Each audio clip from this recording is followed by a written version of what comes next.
Well, hello, I'm Doug Apple. Something special coming up on the Wakulla County 4-H podcast today. You don't want to miss it.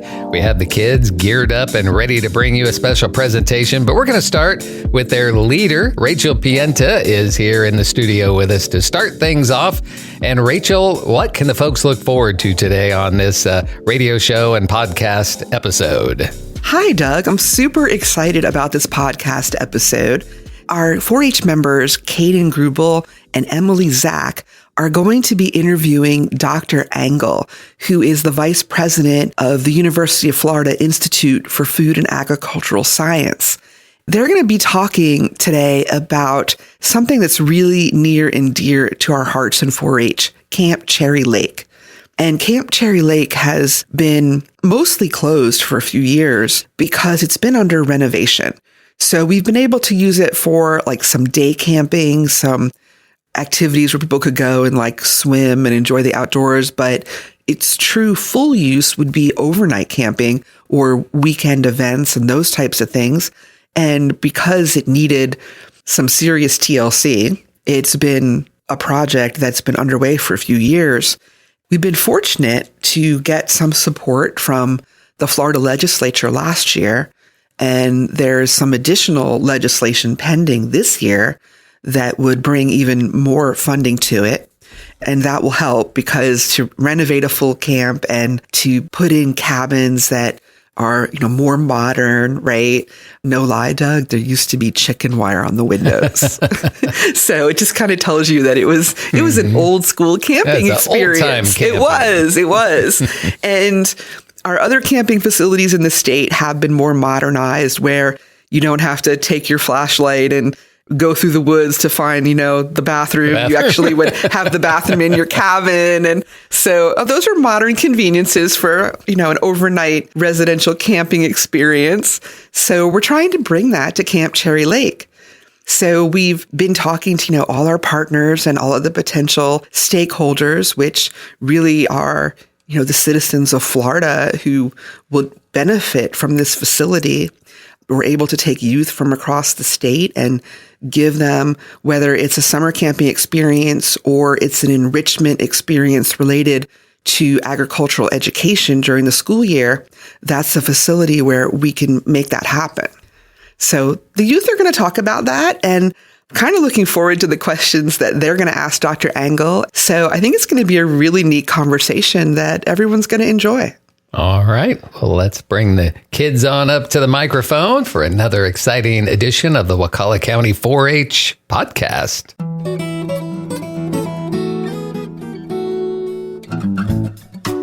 My name is Caden G, Wakulla 4-H County Council President.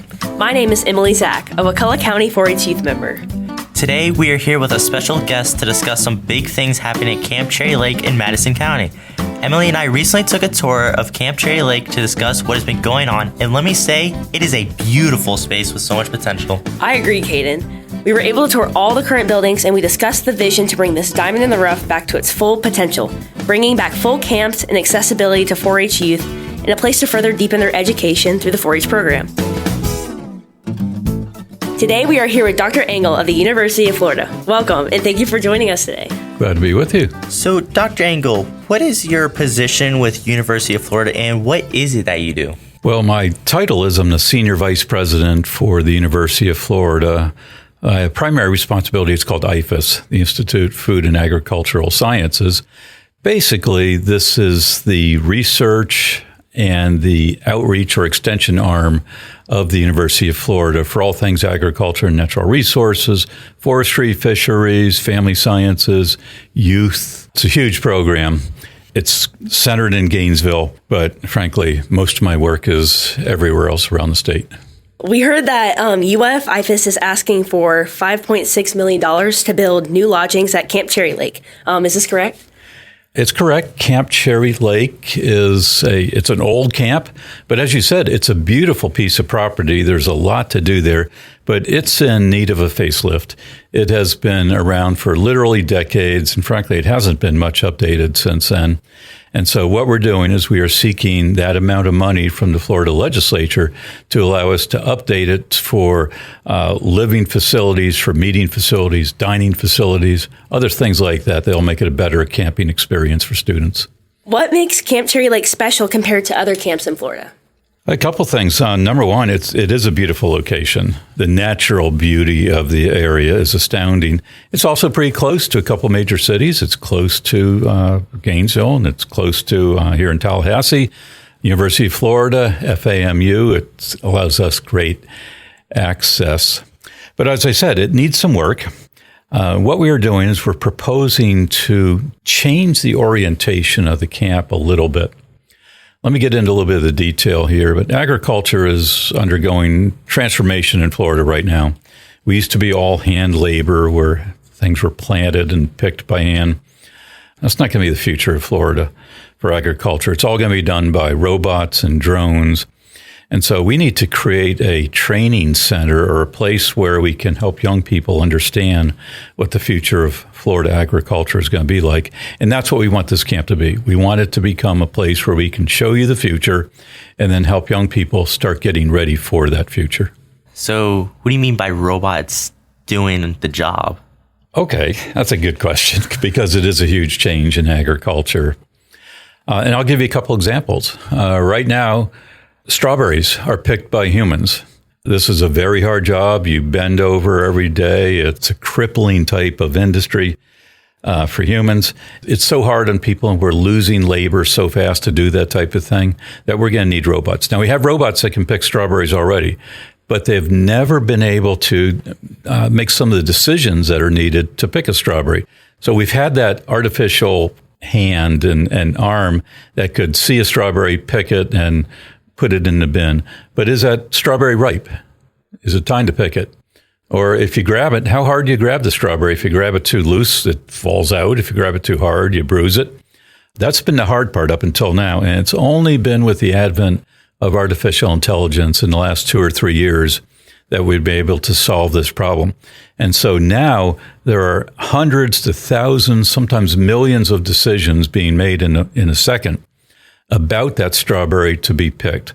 So the robot eye is finding the strawberry, it's identifying it, it looks through a database, how ripe is it? If it's ripe, how do you position the arm to find it? How tightly do you grab onto that? Maybe you want to take that strawberry and sort it at that time, put the big ones in one bin and a small one in another bin. Those are things that in the past have been really hard to do. Another example, and none of these, by the way, look like robots that you would be thinking about with 2 legs and 2 arms and cameras for eyes. They'll look like wagons that are driving themselves through the field, doing this type of work. But here's another example. Right now, when a farmer grows a crop, you have to spray for weeds. Weeds compete with the crop, and it reduces yield. So today, what we do is we spray the entire field with a herbicide. It kills the weeds. It doesn't kill the crop. We now have robots that can drive through the field and look for those weeds and only spray the weed. So it doesn't spray the crop anymore. So the crop is cleaner. It doesn't have pesticide residues on it. The farmer saves money because they aren't having to use as much of the herbicide, and the consumers are happy too. So it's win-win-win. It's low cost and it protects the environment. That, again, happens because of artificial intelligence. There'll be a robotic eye on this wagon. It will separate, that's a crop plant, that's a weed, got to kill the weed. And then it can even pick the type of herbicide. There are different herbicides that we use for different types of weeds. And it can spray that weed with the exact type of herbicide that is needed to kill it. There are lots of other examples. We may be using drones here soon to kill weeds. Maybe we don't even need a wagon to drive through the field. What if we have an electric drone that pops up, looks for a weed, flies back down, kills that weed, pops up again and finds another weed. When it's done, it automatically flies back to its base, fills up, recharges, and goes off and will do this again. It can work almost 24/7. With minimal input. So this is what agriculture is going to be like in the future. We're going to have a lot fewer people. and we're going to have a lot more technology in the field. And I think that's so cool and interesting. We actually just came back from a booth that was talking all about this and how using AI to sort different fruits, like we used oranges as an example. And I think just connecting that and seeing that change in more public areas too, talking about that and about the drone thing. We're learning about drones and different technologies. So I think with that future generation learning about that, that's important too, so that we can adapt accordingly. And I think this camp is going to help the information go out even more. I think that's great. And this is going to change the workforce for agriculture as well. We used a lot of very hard hand labor to do this work. As we bring robots and artificial intelligence and drones and just data crunching into the field, it's going to be a completely different skill. It's not going to be low tech, bending over, pulling strawberries off of a plant all day. It's going to be operating a drone. It's going to be programming your tractor because there will be no one driving it anymore. It will be all autonomous. These are the types of skills that we have to prepare people for the future. And we want to start with 4-H, with FFA, but young people start getting ready for the things that are happening now. These are not technologies that are 20 years off. These are technologies that are starting to move into the field in certain areas now, but certainly in 5 or 10 years, it's going to be very important. And we're going to need young people coming out of high school. You're going to need more training than high school, by the way. It may just maybe a 2-year college degree at a state school or community college. Maybe you need a 4-year college degree, which you can get at FAMU or University of Florida. Or maybe you need to go on and get a PhD if you want to be the ones who are designing or coding for these new processes and new ways of picking, planting, and maintaining our food crops. Well, to go or talk about the camp a little bit, what are some of the specific areas that are going to be upgraded? We've got a whole plan for doing that. First of all, we're going to start with 2 parts of it. We've got to get better cabins. I don't know how many of your listeners have ever stayed in one of our Cherry Lake cabins, but they were, I talked to people much older than you, and they were there 50 years ago. And they say, and they haven't really changed much since then. Wow. So they are not in very good shape. We're going to push a lot of them down and build some modern cabins that are appropriate for young people today. And then we also need to have the educational space. We need other things, which we can talk about later, but we need cabins so that you can stay overnight, stay for a couple of days. And then we need the appropriate educational space, which is where the training with drones and robots and how you program and data management will happen. And then from there, hopefully the year after that, we can start thinking about dining halls and other types of recreational facilities. How would you say that the upgrades that you plan on having will enhance the experience for a camper? Well, again, I think, frankly, it's mostly the cabins. I've had young people tell me, I don't think I'm coming back to that cabin anymore. It's just nasty. And so we're going to get those cabins rebuilt. But we're also going to have things like renewable sources of energy, composting, solar panels, really make it a showcase for not just what things can be today, but what things are going to be like tomorrow. Because you're the ones, people your age, you're the ones who are going to have to install, to fix, to design, to program all of these things that we're talking about today, which are just now starting to come into the agricultural arena. With these upgrades, how do you think that it will make the activities more enjoyable?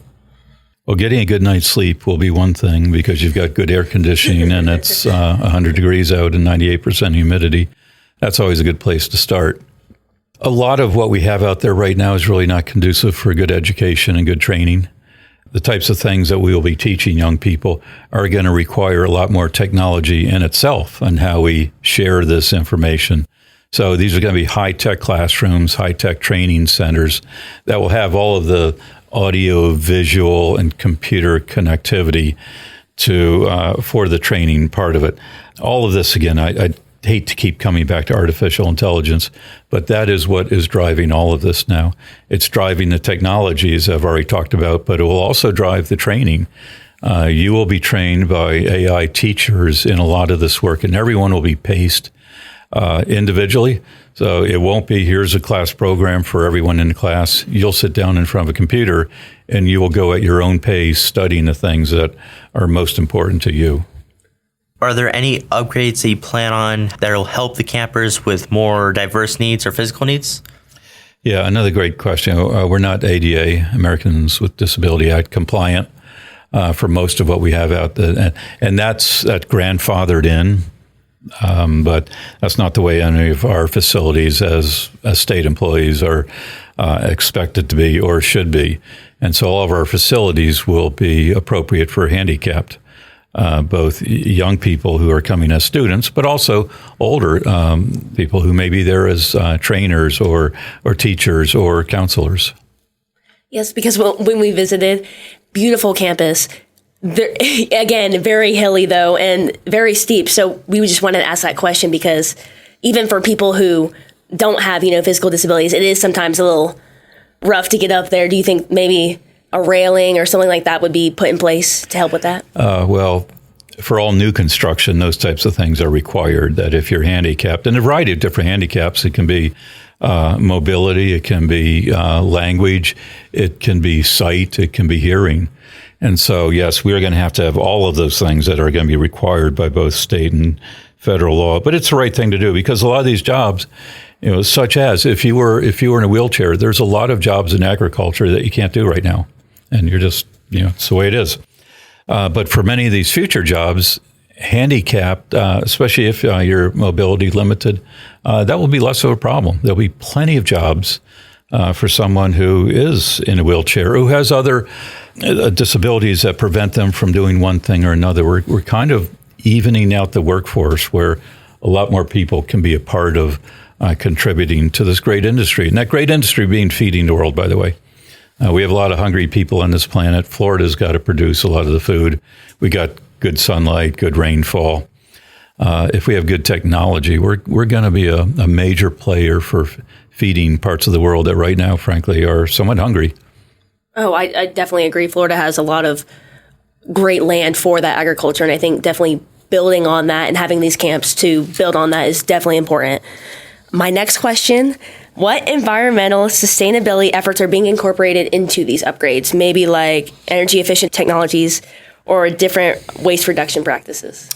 Well, solar cells, solar panels for production of electricity. We hope to compost most of our waste. So recycling is going to be a big part of it. So all the plastic, all the metal, all the glass is going to be separated. The organic part of the waste. So no longer will you throw what's left over from breakfast, lunch, and dinner in the trash can. It's going to go into a separate container for composting. And then that compost will be turned into fertilizer and used to grow more food to feed the campers. So we're trying to close the loop here. It's not just recycling of glass, aluminum, and plastic. It's really recycling, especially of organic materials, so that we can really make this a circular process where we have a lot less waste going out from this facility, a lot less impact on the landfills. So everything we're doing, we're designing with low environmentally impact materials is something that we're considering. We're finding ways to reduce energy costs, solar panels being one, but there are a lot of other things that we're doing that will reduce the cost for maintenance. So it's going to also save a lot of money. It's not just good for the environment, it's good for the economy and good for our ability to manage the facility. I think you already answered this, but how are you ensuring that the camp remains true to its 4-H values while modernizing the facilities? 4-H is, I think it's, well, I'm very biased, but I think it's probably the leading youth development program in the country. And it's because of what we teach. So yes, you show animals, or yes, you may have an environmental project where you share your information and a small project that you have conducted. But what you're really being taught in all of this, and I think as you get older in the program, you start to realize what was going on. But you're learning about public speaking.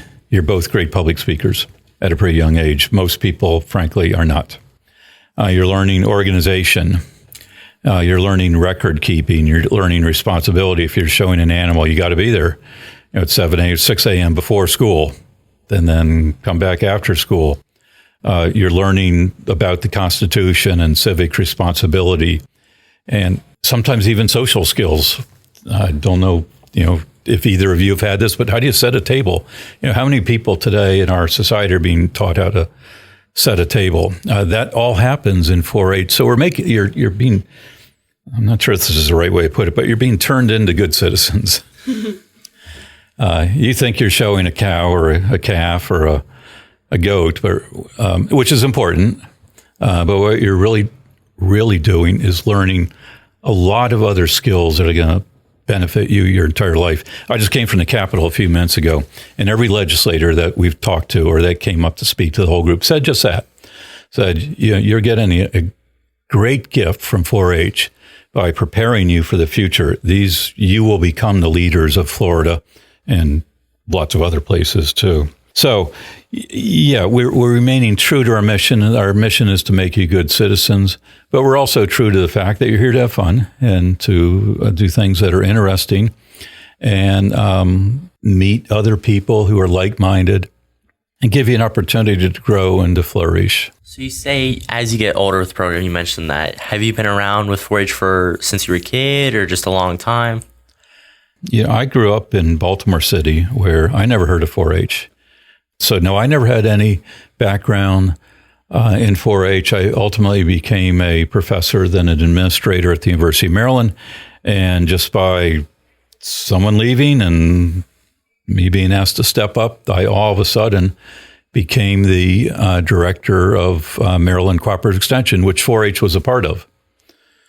So on my second day of the job, I went out to the Howard County State Fair, and I get out of my car, and I'm rushed by probably 100 young kids and probably twice as many parents. And they're screaming at me, and they're saying, "You got to fix this. You got to fix this." And what was happening? Someone had been disqualified because the tail on their lamb was too short. And so I'm a city kid, and I get out of my car, and they say, "What are you going to do about this?" And my first question was, "They cut the tails off lambs?" So I didn't know that. So I've learned a lot since then. That was a couple decades ago. But since then, I became a great advocate for 4-H. I worked in Georgia, where I'm a Hall of Fame there for 4-H, and honorary camp counselor at Rock Eagle, which is a 4-H camp, honorary 4-H agent. So I become a great advocate because, I think I honestly believe it's the best youth development program in the country. You said earlier about people complaining, so this kind of goes to the next question of what were feedback from previous campers or staff that helped influence the upgrades?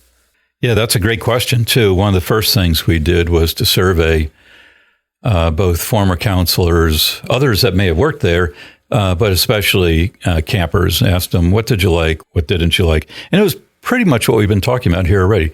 Great environment, great piece of property, beautiful, diverse, but the facilities were in bad shape.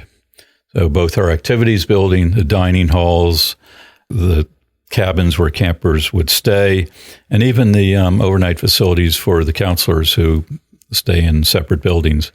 That was the main thing we heard. Second thing we heard was that we need to make sure that we have a program there that fits the camp. So we have two other camps. One of them really focuses on the environment, environmental protection. Another one focuses on the ecosystem, a lot of wetlands, water, ecosystem services. But this one, as we've already talked about, is the focal point for it is workforce development for modern agriculture. It's changing. We're frankly not prepared for what is coming. And so we've got to start with 8-year-olds and 12-year-olds and 16-year-olds now to prepare you for the changes that are coming in agriculture if we are going to continue to be the number 2 industry in the state, which we are today. That doesn't mean we will be in the future. We are here with Dr. Engel, who is the vice president. My name's Scott Engel. I'm the senior vice president at the University of Florida in charge of IFAS. IFAS are the blue and white signs you see in every county and all over the state. And a little recap of what we previously talked about. We talked about how the camp will be upgraded and how there will be AI and technology to help our future and how that will be taught in these camps. So going back into it, what would you say is the timeline for when you expect these upgrades to be done? Well, we've already done a little bit of renovation through private donations. And I'd like to come back to that after this question. But what we're doing right now, we have a legislative budget request in with the legislature, literally as we are speaking, for $5.6 million. And that would build the cabins and that would build the educational space to allow us to begin teaching in this area. But what that means, if we were successful with the legislature, the money comes in towards the middle of this year. We still need to go through some design and planning work. That takes a number of months. And so it would be at least a year before we would actually break ground on some of this.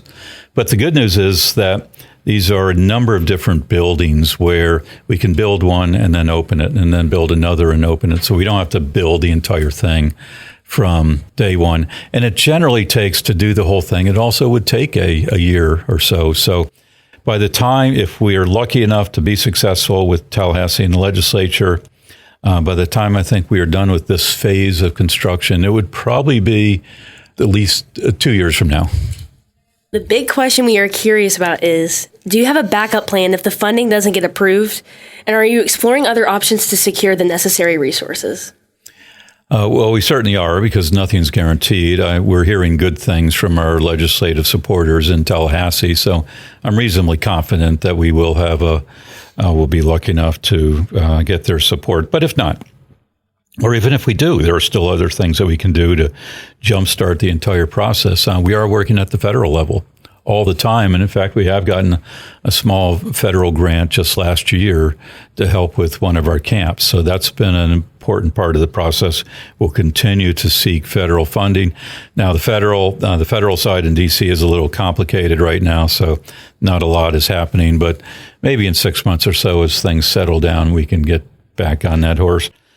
But the other thing we need to continue to work on would be through private donations. So individuals, maybe someone who has went through 4-H or their child did and got a lot out of it, make a gift to 4-H. We have a 4-H foundation that can receive your tax-deductible contribution, maybe an estate gift. And certainly we have some of those in 4-H, where when someone passes away and maybe they don't have children, and so they will establish 4-H, the 4-H foundation, 4-H programs, as where their wealth and their estate will go. We'd like to challenge businesses to be a part of this as well. Maybe to sponsor events, or to sponsor a camp, or to sponsor an individual, create scholarships. The cost to go to one of these camps is very small. It's low, but not everyone can, even our low camp fees, not everyone can afford to do that. And so it's always helpful to have essentially a scholarship program where young people who don't have the financial means, even for a small amount of money, to still be able to go to camp. We don't want anyone to be limited by lack of family resources for going to one of our camps. So we'd like to sponsor request that individuals, businesses, other foundations think about supporting this, because indeed this is the future of the country. This is the future of, like 4-H says, our community, our country, and our world. This is the future of it. Oh, yes, I 100% agree. And as we wrap up, it's clear that these upgrades will make a huge difference for the campers in the entire 4-H community. We've learned so much today about the exciting changes coming to Camp Cherry Lake, from new facilities to enhanced programs and sustainability efforts. Dr. Engel, thank you for sharing all these great insights. Before we sign off, is there anything you'd like to add, maybe how people can get involved or stay updated as these upgrades unfold? Well, we're going to be putting out a lot of information about our success with the legislature at the federal side, and also to celebrate any of the private gifts. We want people who believe in 4-H to be celebrated, to get the credit for it, and frankly, to encourage other people to follow suit. So you're going to be hearing a lot from us as we go through this process of renovating Camp Cherry Lake. That is fantastic. And I know I will personally be keeping up with it, but I know everyone in this room is excited for the future and waiting to see Camp Cherry Lake unfold. I'm Emily. I am Caden. And that wraps up another episode of Wakulla County 4-H Podcast. We hope you enjoyed hearing about the exciting developments happening in our community. Remember, whether you're a camper, volunteer, or supporter, there's always a way to get involved and make a difference. Thank you for listening, and a special thank you to our guest, Dr. Engel, for sharing their insights with us today.